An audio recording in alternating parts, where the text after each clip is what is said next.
Ni kalau uric acid tinggi.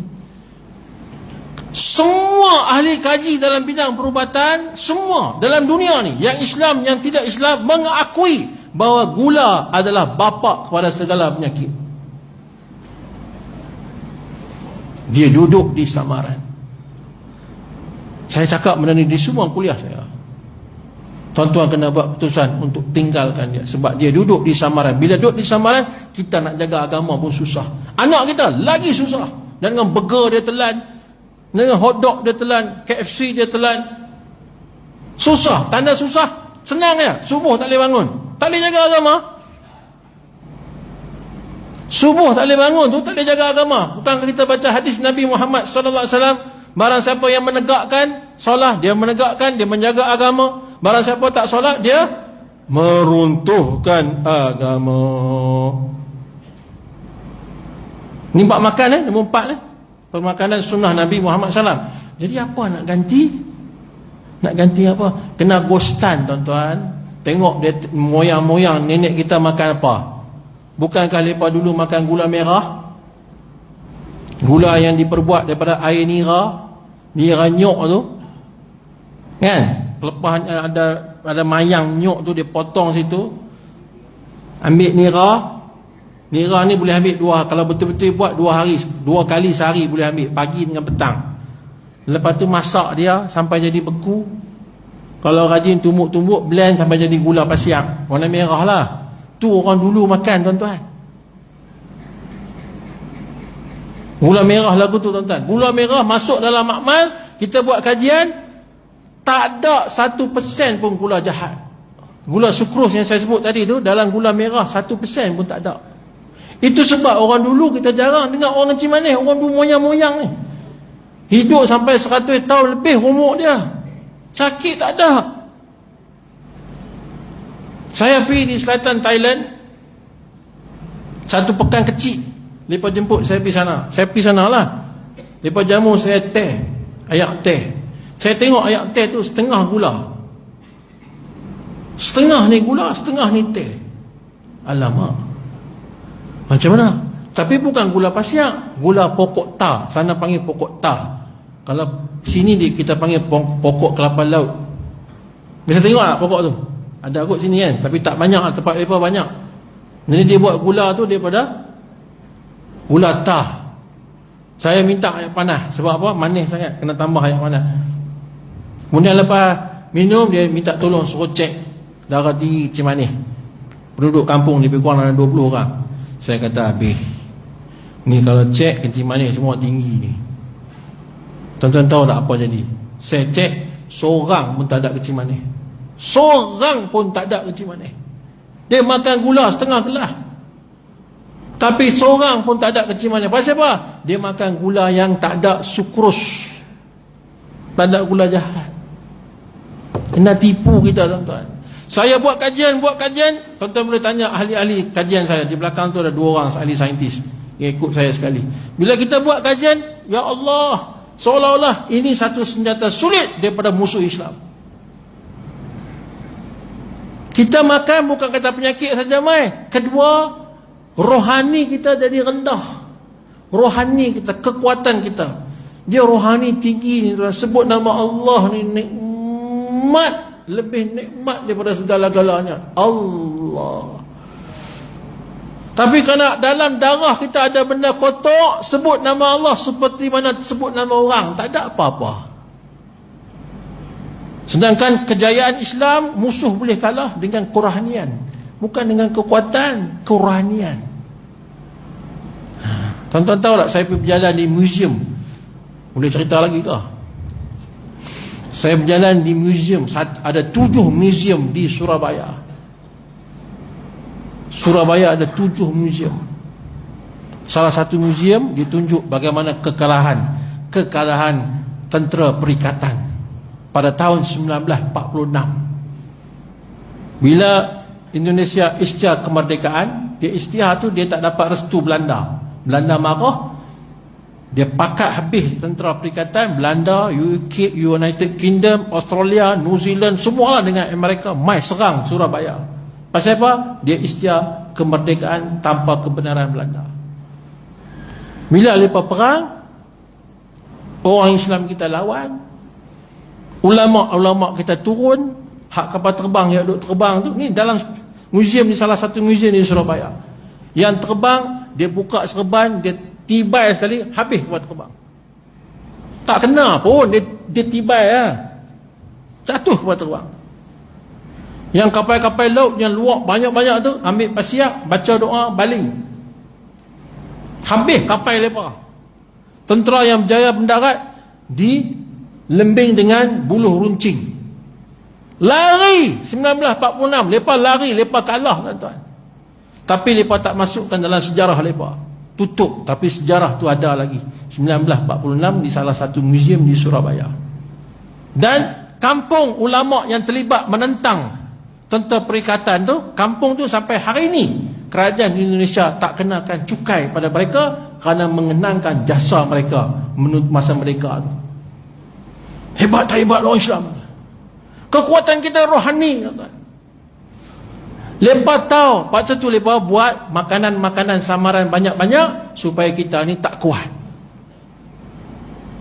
Tuan-tuan, salah kalau kita bangga di Oxford University ada fakulti Islam. Salah kalau kita bangga di Cambridge University ada fakulti Islam. Salah. Tak boleh bangga. Kena susah hati. Bila ada fakulti, mereka akan buat kajian. Hadis ni ayat tu, hadis ni ayat tu. Tiba-tiba mereka nampak hadis ni. Halal itu jelas, haram itu jelas. Yang samaran, kalau orang Islam tak boleh tinggal yang samaran, mereka akan jadi tak kuat. Agama tak boleh jaga, akhlak tak boleh jaga. Jumpa dah. Maka ciptalah makanan-makanan samaran yang hari ini banyak dalam pasaran. Ni tuan-tuan, InsyaAllah boleh tinggal tak pula? Tu dia. Saya kena cakap. Sebab kalau tak cakap, saya salah. Tuan-tuan tengok lah ni dah ada dah brown sugar lah, daripada mula tahu dah. Tapi kena jaga-jaga. Brown sugar tu dia buat dakwat ya, dia buat ink ya, warna. Kena dapat betul-betul. Tolong siapa-siapa yang ada pokok nyok di rumah, jangan tebang. Satu rumah kalau ada 2 batang hingga 3 batang, dia boleh buat dah gula untuk sebulan makan. Untuk keluarga dia ada 8 orang dalam rumah, sebulan makan boleh dah. Cuma kena belajar lah macam mana nak ambil. Itu saja. Boleh insya-Allah. Ini buat makanan samaran. Seterusnya saya nak tanya tuan-tuan, Coca-Cola tuan-tuan kenal tak? Kenal lah. 100 plus Nescafe. Siapa buat? Siapa yang buat minuman ni? Yahudi kan? Tak usah baca Quran lah. Yahudi yang jadi baik dah. Tambah yang 100 plus ni dia kata boleh baik demam. Jadi Yahudi dah jadi baik, Quran suruh baca. Sebab Quran kata Yahudi Nasrani musuh kamu. Tapi lah ni dia jadi baik dah. Dia buat minuman sedap-sedap. Lepas tu minuman tu ada ubat pula. Jadi baik lah. Bukan tuan-tuan. Dia tetap jahat. Dia hantar mai kat kita minuman yang asidnya 2.7 Coca-Cola. 100 plus 4.7. Ni bawah pada 6 ni semua racun. Semua ni racun. Tuan-tuan tak tahu? Tuan-tuan nak tengok tak? Tuan-tuan nak tengok tak? Tuan-tuan nak tengok lepas isyak kena tunggu. Semua muka sedih. Saya akan tunjuk depan ni. Kalau tuan-tuan tunggu, saya akan tunjuk depan ni, depan mata tuan-tuan. Tuan-tuan boleh tengok macam mana mereka tipu kita dengan menggunakan beberapa bahan kimia. Saya akan tunjuk. Nak tengok tak? Lepas tu saya akan tunjuk sunnah Nabi SAW, kehebatan dia melalui kajian saintifik. Nak tengok tak? Nak Okey. Coca-Cola kenal, Nescafe kenal, 100 plus kenal. Saya nak tanya, Talbinah kenal tak? Talbinah ini satu minuman yang termaktub dalam hadis Bukhari Muslim. Nabi bersabda, berikanlah kepada pesakit kamu akan minuman talbinah. Sesungguhnya ia mampu mententeramkan jiwa. Apa itu minuman talbinah? Susu kambing campur dengan bali, ataupun bali campur dengan madu, dinamakan talbinah. Tapi talbinah tidak dipromosikan. Ini minuman Nabi suruh minum. Tuan-tuan kenal tak? Tebo, Lipton. Kenal lah? Siapa punya? Acong. Betul. Cina punya. Kalau mengaji dengan Tok Guru saya, jangan. Kamu makan apa? Usul. Makanan itu datang pada siapa? Siapa buat? Dia semayang ke tak? Dia mengaji ke tak? Itu dia. Usul makanan. Tebo, Lipton semua kenal kan? Warna tu tuan-tuan ambil air sejuk dalam peti ais. Ambil air sejuk, bubuh, berpeluh gelas ni air sejuk. Ambil teh tu bubuh, keluar habis warna dia. Ni dalam air sejuk, sepatutnya kena keluar masa air panas. Ni air sejuk pun keluar. Teh ke warna tu? Orang suka minum warna ni, uric acid dia akan naik, gout dia bertambah. Tebo kena, Lipton kena. Baik, saya nak tanya, daun sana. Daun sana. Ini hadis daripada Ibnu Majah. Satu ketika Nabi tengok sahabat duk makan daun. Nabi tanya, apa daun kamu makan? Sahabat kata, ini daun untuk cuci perut kami. Nabi kata, jangan makan daun tu. Kalau nak cuci perut, kena makan daun sana. Dia akan cuci perut kamu. Hadis yang lain bagi tahu, Nabi bersabda, punca segala penyakit adalah di perut kamu. Bisa dengar tak hadis ni? Punca segala penyakit adalah daripada perut kamu. Hadis ni yang saya baca tadi, cucilah perut kamu dengan daun sana. Dalam hadis Ibnu Majah, Nabi SAW bersabda, jika ada obat untuk mati, jika ada obat untuk mati, sanalah obatnya. Bak makan minum ni dia persembunyi terus tuan-tuan. Tutup terus, tak bagi kita tahu. Saya dengan imam-imam besar negeri Kelantan 2 tahun lepas menjelajah Eropah di bawah tajaan kerajaan negeri. Nak bagi tu imam ni nampak di luar ni macam mana hebat orang Islam. Sampai di Amsterdam, Belanda. Kami minta daripada University Amsterdam nak masuk perpustakaannya. Sebab kita dengar dalam pustakaannya ada 6,000 kitab. 6,000 kitab orang Islam yang mereka rampas masa zaman penjajah. Mereka sembunyi di situ. Kami minta nak tengok. Apa mereka kata apa? Mereka kata apa kami? Orang Islam tak boleh tengok. Dah nak buat macam mana? Mesti mereka punya. Kena keluar lah. Nampak tak? Mereka tutup tuan-tuan. Buat perubatan, buat apa semua mereka tutup. Tak bagi tahu kat kita. Lah ni baru kita tengok daun sana. Lama ni tak pernah dengar kan? Pokok dia rendah-rendah ya. Pesakit saya bagi makan benda ni tuan-tuan. Ya Allah ya Tuhan tu. Dia keluar. Ya Allahu Akbar. Najis kita kumpul di perut kita 20 tahun dulu. Semua keluar habis.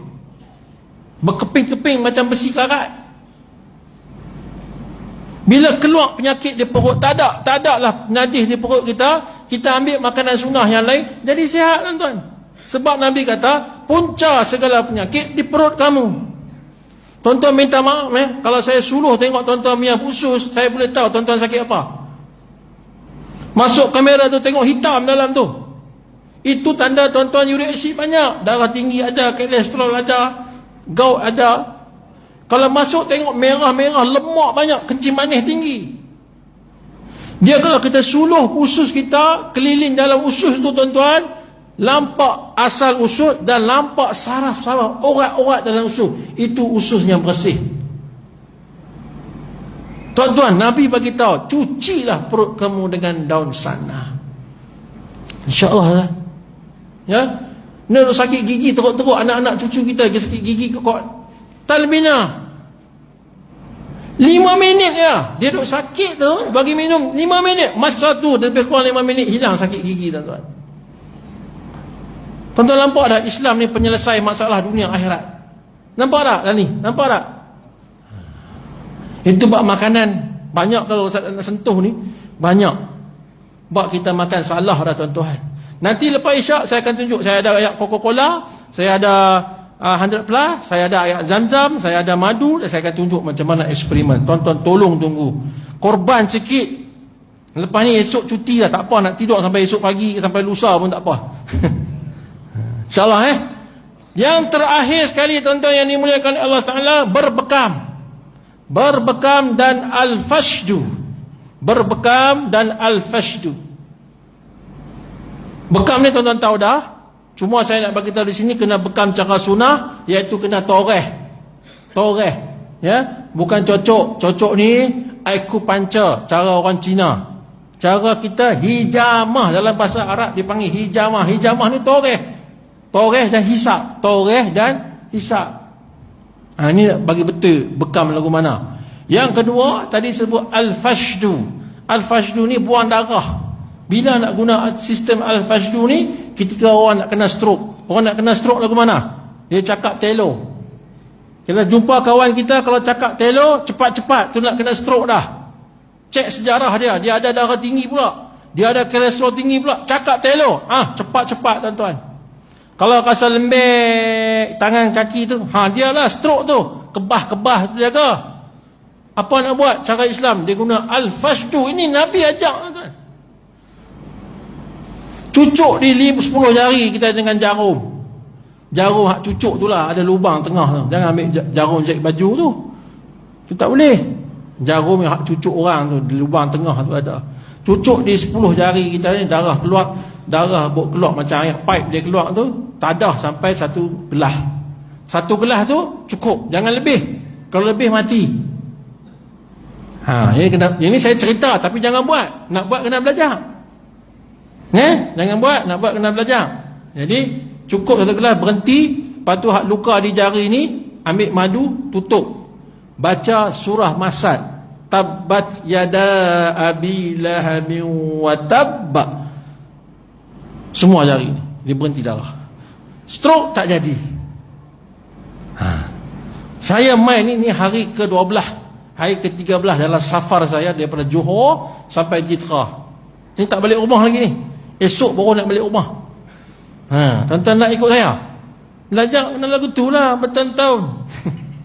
Saya belajar tok guru saya pukul 2.30. Kelas habis pukul 12. Pukul 2.30 tok guru kata 2.30 hari ni kita sambung balik. Tu dia yang tok guru. Kalau tuan-tuan boleh tunggu, Allah akan pilih tuan-tuan punya anak-anak jadi orang alim, insya-Allah. Boleh?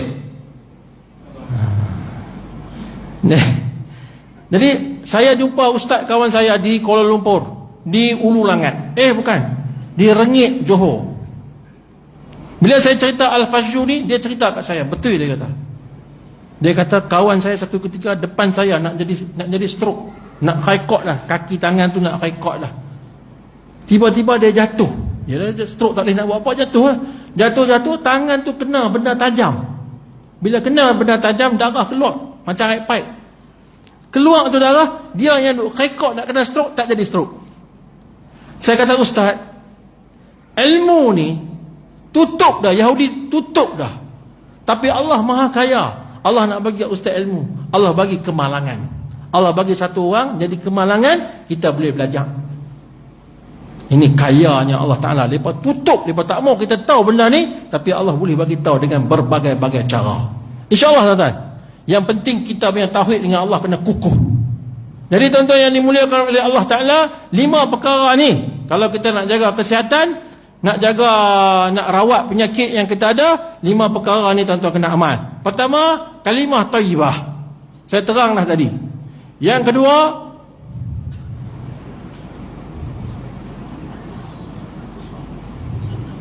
kalau pondok kami kena marah ni. Yang kedua, sunnah ni termasuk nombor 1, kalimah thayyibah. Yang kedua, amal. Saya sentuh tadi kan, buat sembahyang hajat, sedekah kan. Yang ketiga ni ruqyah syar'i. Yang keempat, pemakanan sunnah Nabi Muhammad sallallahu alaihi wasallam. Dan yang kelima adalah berbekam dan al-fashdu. Ini 5 perkara kalau buat hayati, kita tak akan terikut-ikut dengan apa yang mereka katakan. InsyaAllah tuan-tuan. Boleh? Lagi sekali mai jangkut semua ada nah. InsyaAllah Baik. Lepas isyak ni, tuan-tuan, lepas ni pas semayang, main isyak, boleh tunggu dah sikit, lebih kurang dalam 20 minit saja. Eksperimen ujian sains tu 20 minit saja. Boleh? Nak tengok tak? Nak baru saya nak buat. Kalau tak mau, saya tak mau buat. Jadi tuan-tuan semayang isyak, lepas isyak kita start selalu. Ya, saya tak semayang sebab saya jamak lah di belakang tadi, supaya bila tuan-tuan semayang, saya di belakang boleh siap alat-alat kelengkapan saya untuk buat eksperimen, insyaAllah. Jadi saya minta maaf banyak-banyak pada tuan-tuan jikalau saya tersalah bahasa, dan minta ampun daripada Allah Ta'ala. Maaf, masa 10:17 saya rasa ni rekod lah. Tak pernah orang ngajak lagu ni lah. Tuan-tuan serik lah. Tak apa, lagi sekali saya main isyak saya berhenti, InsyaAllah kita tangguh majlis kita dengan tasbih kafarah. Subhanallah wa bihamdihi, subhanakallahumma wa bihamdika, asyhadu an la ilaha illa anta, astaghfiruka wa atubu ilaik. Assalamualaikum warahmatullahi ta'ala wabarakatuh.